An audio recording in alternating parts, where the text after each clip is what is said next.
तो चलिए आज की पड़ताल शुरू करते हैं। जी, इस पहली स्लाइड में हम देख रहे हैं जी, एक लकड़ी का मंच है और उसके ठीक बीच में झारखंड राज्य का एक हरा 3D नक्शा रखा है। हाँ, और नक्शे के ऊपर 2 हॉकी स्टिक हैं, एक दूसरे को काटती हुई, और साथ में एक सफेद गेंद भी है। बिल्कुल।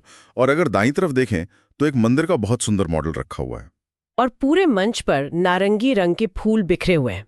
तो ये विजुअल अपने आप में काफी कुछ कह रहा है। जी, स्लाइड का शीर्षक है सिमडेगा, झारखंड का खेल और प्रकृति का पावर हाउस। पहला पॉइंट है वीर भूमि और खेल नगरी के नाम से प्रसिद्ध।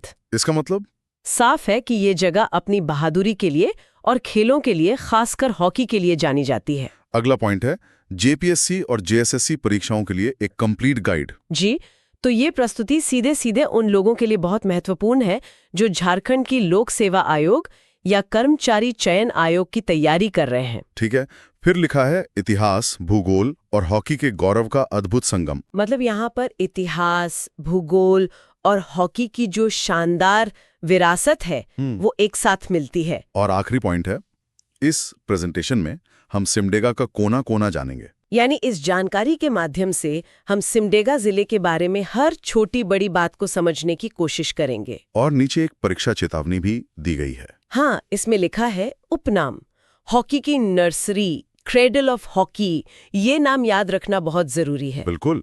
चलिए अगली स्लाइड पर चलते हैं। इस स्लाइड में हम देख रहे हैं एक पत्थर का चबूतरा है। हाँ, और उस पर एक पत्थर का ब्लॉक रखा है जिस पर बीरू कैशलपुर लिखा हुआ है। और उस ब्लॉक के ऊपर एक कैलेंडर है जिसमें अप्रैल 2001 दिख रहा है। बगल में एक पुराना मुड़ा हुआ दस्तावेज जैसा भी कुछ रखा है और बैकग्राउंड में एक ग्रिड पैटर्न है। जी, तो स्लाइड का शीर्षक है बीरू कैशलपुर से सिमडेगा बनने तक का सफर। पहला पॉइंट है स्थापना 30 अप्रैल 2001। यानी सिमडेगा जिले का गठन 30 अप्रैल 2001 को हुआ था और इसे गुमला जिले से अलग करके बनाया गया था। अच्छा, गुमला से। और इसका प्राचीन नाम इसे पहले बीरू कैशलपुर परगना कहा जाता था। जो कि स्लाइड पर भी लिखा है। और इसका मुख्यालय है सिमडेगा शहर। जिले का जो भी प्रशासनिक काम है वो सिमडेगा शहर से ही होता है। और इसकी भौगोलिक स्थिति के बारे में लिखा है। जी, 22 डिग्री नॉर्थ अक्षांश और 84 डिग्री ई देशांतर के बीच। ठीक है। और यहाँ भी एक परीक्षा चेतावनी है। हाँ, और ये बहुत महत्वपूर्ण है। मूल जिला गुमला से विभाजित होकर बना, ये अक्सर पूछा जाता है। बिल्कुल। अब अगली स्लाइड देखते हैं। इस स्लाइड में हम देख रहे हैं एक 3D नक्शा है। हाँ, जिसमें एक क्षेत्र को दिखाया गया है जिसकी सीमाएं 2 दूसरे राज्यों से मिल रही हैं। और नक्शे के ऊपर एक सुनहरा कंपास भी है। और 2 लकड़ी के साइन पोस्ट हैं जिन पर छत्तीसगढ़ और उड़ीसा लिखा है। जी, शीर्षक है 3 संस्कृतियों का त्रिवेणी संगम सिमडेगा। पहला पॉइंट है यह जिला झारखंड के दक्षिण पश्चिमी कोने पर स्थित है। तो सिमडेगा की जो भौगोलिक स्थिति है वो झारखंड के बिल्कुल साउथ वेस्ट में है। और दक्षिण में है ओडिशा, जिसका सुंदरगढ़ जिला इससे लगता है। और पश्चिम में छत्तीसगढ़ है, जिसका जशपुर जिला इसकी सीमा से लगता है। तो अगला पॉइंट इसी से जुड़ा है। यह झारखंड, ओडिशा और छत्तीसगढ़ का मिलन स्थल है। जी, और इसी वजह से ये जगह 3 राज्यों और उनकी संस्कृतियों का एक संगम बिंदु बन जाती है। और परीक्षा चेतावनी भी यही बात कहती है। बिल्कुल, ये 2 राज्यों ओडिशा और छत्तीसगढ़ को स्पर्श करता है। ये एक महत्वपूर्ण तथ्य है। चलिए अब प्रशासनिक ढांचे को समझते हैं। इस स्लाइड में हम देख रहे हैं सफेद रंग के कई खंबे हैं जो एक घेरे में लगे हैं। हाँ, और बीच में भारत का राष्ट्रीय प्रतीक अशोक स्तंभ वाला एक ऊंचा स्तंभ है। सामने 2 लाल रंग की शाही कुर्सियां भी रखी हैं। ये एक तरह से विधानमंडल या सभा का प्रतीक लग रहा है। बिल्कुल। शीर्षक है प्रशासनिक ढांचा, 10 प्रखंड और 1 अनुमंडल। पहला पॉइंट है प्रमंडल, दक्षिणी छोटा नागपुर। मतलब प्रशासनिक रूप से ये दक्षिणी छोटा नागपुर प्रमंडल के अंदर आता है। जी। अगला पॉइंट है अनुमंडल, केवल 01 सिमडेगा। अच्छा, पूरे जिले में सिर्फ एक ही अनुमंडल है? हाँ, सिर्फ सिमडेगा।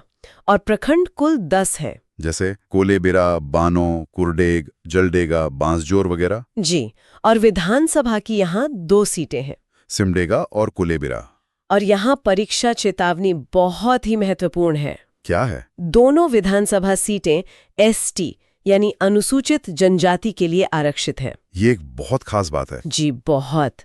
अब थोड़ा इतिहास में चलते हैं। इस स्लाइड में हम देख रहे हैं बीच में एक तकिए पर रखा हुआ एक सुनहरा मुकुट है। और एक पुरानी ढाल और तलवार भी है, और साथ में एक जलती हुई मशाल रखी है।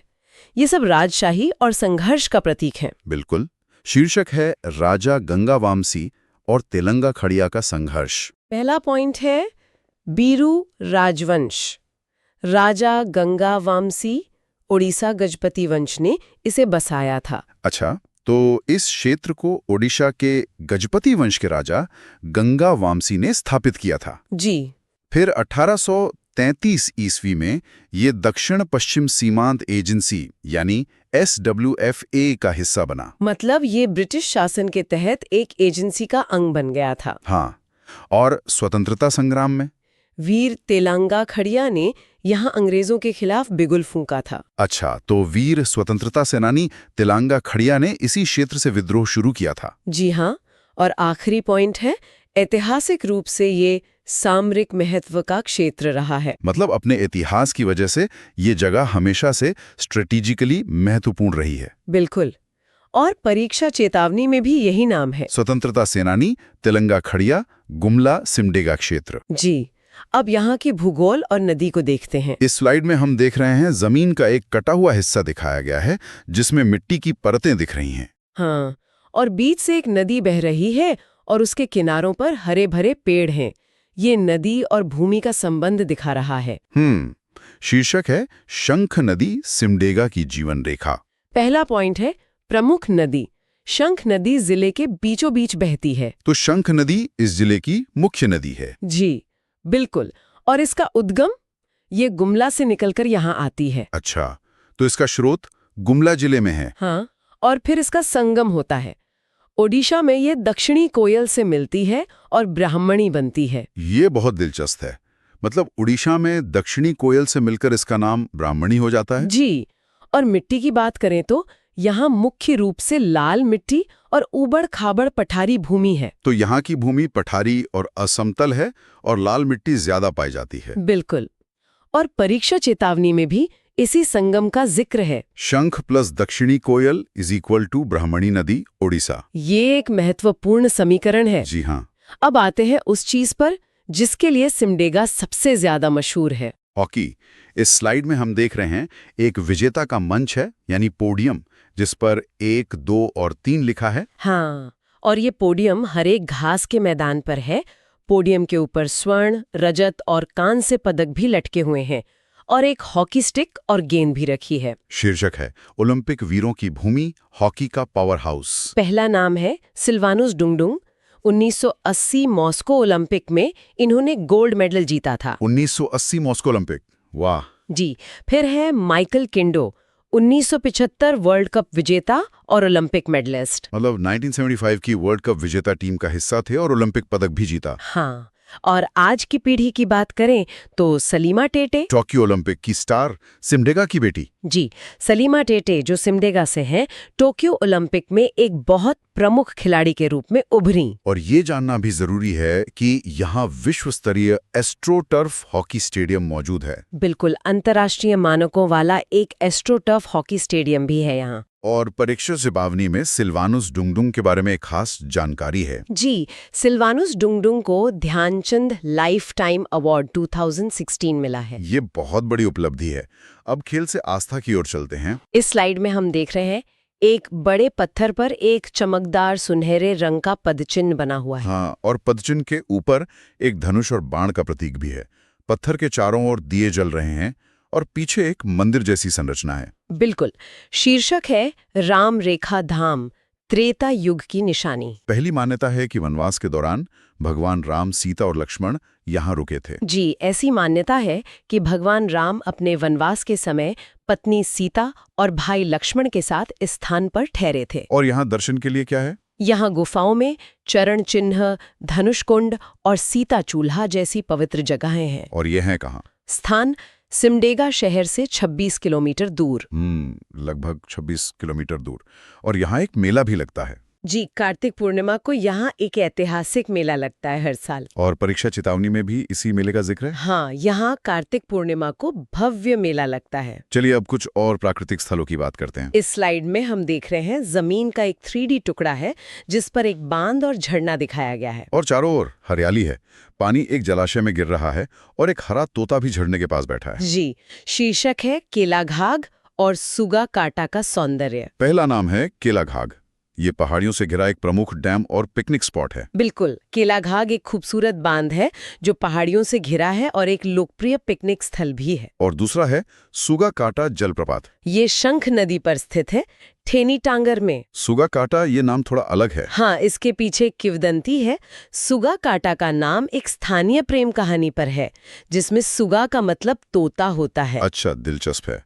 और एक और जगह का नाम है दनगद्दी। ये एक सुंदर जगह है जो बोलवा प्रखंड में स्थित है। और परीक्षा चेतावनी है कि सुगा काटा जलप्रपात शंख नदी पर स्थित है। ये याद रखना जरूरी है कौन सा झरना किस नदी पर है। अब बात करते हैं यहाँ की संस्कृति की। इस स्लाइड में हम देख रहे हैं एक सफेद चर्च है, 2 पारंपरिक ढोल जिन्हें मांदर कहते हैं और भारतीय तिरंगे का एक रिबन। ये सब एक साथ रखे हैं। पास में एक कैलेंडर भी है जिस पर 26 जैन लिखा है। ये सांस्कृतिक और धार्मिक विविधता को दर्शा रहा है। बिल्कुल, शीर्षक है संस्कृति, गांधी मेला और ईसाई बाहुल्य। पहला पॉइंट है गांधी मेला। 26 जनवरी यानी गणतंत्र दिवस पर लगने वाला प्रसिद्ध साप्ताहिक मेला। जी, यहाँ हर साल 26 जनवरी को गणतंत्र दिवस के मौके पर एक प्रसिद्ध साप्ताहिक मेला लगता है जिसे गांधी मेला कहते हैं। और धर्म की बात करें तो यह झारखंड का सर्वाधिक ईसाई जनसंख्या लगभग 51% वाला जिला है। अच्छा, पूरे झारखंड में सबसे ज्यादा ईसाई आबादी यही है। जी हाँ, और यहाँ की प्रमुख जनजातियां हैं खड़िया, मुंडा और उरांव। और अगला पॉइंट इसी से जुड़ा है कि खड़िया जनजाति में ईसाई धर्म मानने वालों की संख्या अधिक है। जी, विशेष रूप से खड़िया जनजाति के लोगों में ईसाई धर्म को मानने वालों का प्रतिशत काफी ज्यादा है। और परीक्षा चेतावनी, प्रसिद्ध गांधी मेला गणतंत्र दिवस 26 जनवरी के अवसर पर लगता है। ये तारीख और मेले का नाम दोनों महत्वपूर्ण हैं। अब कुछ महत्वपूर्ण आंकड़ों पर नजर डालते हैं। इस स्लाइड में हम देख रहे हैं एक सुनहरे रंग का तराजू है। हाँ, एक पलड़े पर 159 डेंसिटी लिखा एक वजन है और दूसरा पलड़ा खाली है। तराजू के पीछे बार ग्राफ और एक पारंपरिक आदिवासी पैटर्न वाला स्तंभ है जिसके ऊपर 70.78% लिखा है। जी, शीर्षक है जनगणना 2011, सबसे महत्वपूर्ण आंकड़े। पहला आंकड़ा है जनसंख्या घनत्व का। जी 159 व्यक्ति प्रति वर्ग किलोमीटर, जो झारखंड में सबसे कम है। जी, यहाँ का जनसंख्या घनत्व सिर्फ 159 व्यक्ति प्रति वर्ग किलोमीटर है। ये पूरे झारखंड राज्य में सबसे कम है। और एसटी प्रतिशत लगभग 70.78%, जो राज्य में दूसरा स्थान है। अच्छा, दूसरा स्थान तो जी। पहला किसका है? जी, नोट में दिया है एसटी प्रतिशत में खूंटी 73.25% पहले स्थान पर है। ठीक है। और लिंगानुपात 997, जो राज्य में दूसरा सर्वश्रेष्ठ है। 997, ये तो काफी अच्छा है। जी हाँ, और परीक्षा चेतावनी भी सबसे महत्वपूर्ण आंकड़े को ही उजागर कर रही है। न्यूनतम जनसंख्या घनत्व वाला जिला? सिमडेगा। बिल्कुल। अब अर्थव्यवस्था पर आते हैं। इस स्लाइड में हम देख रहे हैं एक लकड़ी की कटोरी में काले दाने रखे हैं जो शायद चिरौंजी हैं। हाँ, और बगल में गेहूं की बालियां हैं। पृष्ठभूमि में पानी की एक बूंद पर लाल क्रॉस का निशान है जो पानी की कमी को दर्शा रहा है। शीर्षक है अर्थव्यवस्था, वनोपज और चिरौंजी का हब। पहला पॉइंट है कृषि। ये जिला पूरी तरह मानसून पर निर्भर है। मतलब यहाँ की खेती पूरी तरह से बारिश पर ही निर्भर करती है। जी, एक वर्षा आधारित कृषि क्षेत्र है। और सिंचाई की बात करें तो केवल 2-4% भूमि सिंचित है, राज्य में न्यूनतम। ये आंकड़ा चौंकाने वाला है। सिर्फ 2 से 4% भूमि पर ही सिंचाई उपलब्ध है, जो पूरे राज्य में सबसे कम है। तो फिर आय का मुख्य स्रोत क्या है? वनोपज, महुआ, लाह और चिरौंजी आय के मुख्य स्रोत हैं। अच्छा, तो लोगों की आय का मुख्य जरिया जंगलों से मिलने वाले उत्पाद हैं। जी, और सिमडेगा की चिरौंजी गुणवत्ता में पूरे भारत में प्रसिद्ध है। यहाँ की चिरौंजी अपनी बेहतरीन क्वालिटी के लिए जानी जाती है। बिल्कुल, और परीक्षा चेतावनी भी इसी से जुड़ी है। न्यूनतम सिंचित भूमि वाला जिला। जी, अब देखते हैं कि इन चुनौतियों से निपटने के लिए क्या किया जा रहा है। इस स्लाइड में हम देख रहे हैं एक पुराना पीतल का दूरबीन है जो एक तिपाई पर खड़ा है। और दूरबीन एक क्लिपबोर्ड पर केंद्रित है जिस पर सीमर लिखा है। और दूरबीन के लेंस में हॉकी खेलते हुए खिलाड़ियों का प्रतिबिंब दिखाई दे रहा है। जी। शीर्षक है सिमडेगा मॉडल, खेल और पोषण में क्रांति। पहला पॉइंट है खेल मॉडल, गांव-गांव से प्रतिभा खोजने की विशेष पहल। मतलब खेलों को बढ़ावा देने के लिए गांव-गांव जाकर प्रतिभाशाली खिलाड़ियों को खोजने की एक खास पहल चलाई जा रही है। और पोषण के क्षेत्र में समर अभियान के तहत बेहतरीन कार्य। अच्छा, तो समर नाम के अभियान के तहत कुपोषण से लड़ने के लिए महत्वपूर्ण काम किया गया है। भी और नीति आयोग ने भी कुपोषण से लड़ने के लिए इसकी सराहना की है। भारत सरकार के नीति आयोग ने भी इस मॉडल की प्रशंसा की है। हाँ, और लाह उत्पादन और वनोपज आधारित रोजगार पर भी फोकस किया जा रहा है। और परीक्षा चेतावनी में समर अभियान का जिक्र है। जी, समर अभियान का संबंध कुपोषण यानी मेल न्यूट्रिशन हटाने से है। अब कुछ और विविध तथ्यों पर नजर डालते हैं। इस स्लाइड में हम देख रहे हैं एक रेलवे प्लेटफॉर्म का मॉडल है जिस पर बानो लिखा है। हाँ, पास में एक पुराना किला या गढ़ के अवशेष और एक ट्रैक्टर भी है। मतलब ये कई महत्वपूर्ण स्थानों और योजनाओं का एक मिश्रण है। बिल्कुल। शीर्षक है अन्य महत्वपूर्ण तथ्य। मिसलेनियस। पहला पॉइंट है बानो, जिले का एकमात्र प्रमुख रेलवे स्टेशन। जी, बानो इस जिले का एकमात्र मुख्य रेलवे स्टेशन है जो इसे रेल नेटवर्क से जोड़ता है। और कोलेबीरा। कोलेबिरा में पुराने किले या गढ़ के अवशेष मिले हैं। और आर्य योजना। आर्या योजना के तहत कृषि में युवाओं को जोड़ने के लिए यहाँ विशेष जोर दिया गया है। अच्छा, युवाओं को खेती से जोड़ने के लिए। जी हाँ। और एक और दिलचस्प बात है कि एंग्लो इंडियन समुदाय का इतिहास कोलेबीरा क्षेत्र से जुड़ा रहा है। और परीक्षा चेतावनी है कि बानो इस जिले का प्रमुख रेलवे लिंक है। जी। चलिए अब इस पूरी चर्चा का निष्कर्ष देखते हैं। इस स्लाइड में हम देख रहे हैं एक खुला हुआ खजाना बॉक्स है और बॉक्स के अंदर से एक झरना, एक हरा पेड़ और भोजन का कटोरा निकलता दिख रहा है। बॉक्स के ऊपर एक हॉकी स्टिक और एक टॉर्च भी है। ये सिमडेगा के छिपी हुई क्षमताओं को दर्शा रहा है। बिल्कुल। शीर्षक है निष्कर्ष, भविष्य का इको टूरिज्म हब। पहला पॉइंट है सिमडेगा आर्थिक रूप से भले पिछड़ा हो पर सांस्कृतिक रूप से अमीर है। ये बात बिल्कुल सही है। आर्थिक रूप से पिछड़ा हो सकता है लेकिन इसकी सांस्कृतिक विरासत बहुत समृद्ध है। और भविष्य की बात करें तो इको टूरिज्म जैसे रामरेखा या केलाघाग में अपार संभावनाएं हैं। और फूड प्रोसेसिंग का भी जिक्र है। जी, चिरौंजी और वनोपज का एक बड़ा बाजार बन सकता है। यहाँ फूड प्रोसेसिंग उद्योग के लिए बहुत स्कोप है। और आखिरी पॉइंट एक तरह से एक निमंत्रण है। हाँ, अगर कोई खेल या प्रकृति प्रेमी है तो सिमडेगा को जरूर जानना चाहिए। और अंत में परीक्षा चेतावनी। Like, share, subscribe for more JPSC JSSC guides. तो ये थी सिमडेगा की कहानी। अब कुछ प्रश्न और उत्तर हो जाएं। जरूर, इससे सब कुछ दोहराया जाएगा। ठीक है। पहला प्रश्न, 14वीं शताब्दी में सिमडेगा क्षेत्र पर किस वंश के राजा हरिदेव का शासन था? विकल्प हैं नागवंश, गंगवंश, रक्सेल वंश या चेरो वंश। हमने चर्चा की थी कि यहाँ ओडिशा का प्रभाव था, तो इसका उत्तर होगा ख, गंगवंश। बिल्कुल सही। अगला प्रश्न, सिमडेगा जिले की मुख्य नदी कौन सी है जिसे इस क्षेत्र की जीवन रेखा भी माना जाता है? विकल्प है दामोदर, स्वर्ण रेखा, उत्तरी कोयल और दक्षिण कोयल। वैसे तो मुख्य नदी शंख है जो दक्षिण कोयल में मिलती है, तो दिए गए विकल्पों में सबसे करीबी उत्तर घ, दक्षिण कोयल होगा। ठीक है। तीसरा प्रश्न, सिमडेगा जिले की अर्थव्यवस्था और संस्कृति में बांस के महत्व के कारण इसे किस उपनाम से जाना जाता है? ये एक नई जानकारी थी जो प्रश्न से मिली। इसका उत्तर है क, लैंड ऑफ बैम्बू। सही। प्रश्न 4, 2011 की जनगणना के अनुसार सिमडेगा का जनसंख्या घनत्व कितना है? ये हमने अभी देखा था, झारखंड में सबसे कम। इसका उत्तर है ख, 159 व्यक्ति वर्ग किलो। बिल्कुल। पांचवा प्रश्न, सिमडेगा में लिंगानुपात की स्थिति क्या है? ये भी हमने डिस्कस किया था। राज्य में दूसरा सर्वश्रेष्ठ, ग, 997। बहुत बढ़िया। छठा प्रश्न, प्रसिद्ध धार्मिक स्थल रामरेखा धाम में प्रतिवर्ष किस अवसर पर राज्य स्तरीय मेले का आयोजन किया जाता है? ये तो आसान है। घ, कार्तिक पूर्णिमा। सही जवाब। सातवां प्रश्न, GSI की रिपोर्ट के अनुसार सिमडेगा की शंख नदी के बेसिन में किस बहुमूल्य रत्न के भंडार होने के संकेत मिले हैं? ये सबसे चौंकाने वाली जानकारी थी। इसका सही उत्तर है ग, हीरे। बिल्कुल। आठवां प्रश्न, 17 जनवरी 2025 को सिमडेगा की किस सुप्रसिद्ध महिला हॉकी खिलाड़ी को राष्ट्रपति द्वारा अर्जुन पुरस्कार से सम्मानित किया गया? इसका जवाब है ख सलीमा टेटे। एकदम सही। 9वां प्रश्न, लोहरदगा, गुमला, सिमडेगा रेल लाइन परियोजना के लिए निर्माण कार्य कब शुरू होने की उम्मीद है?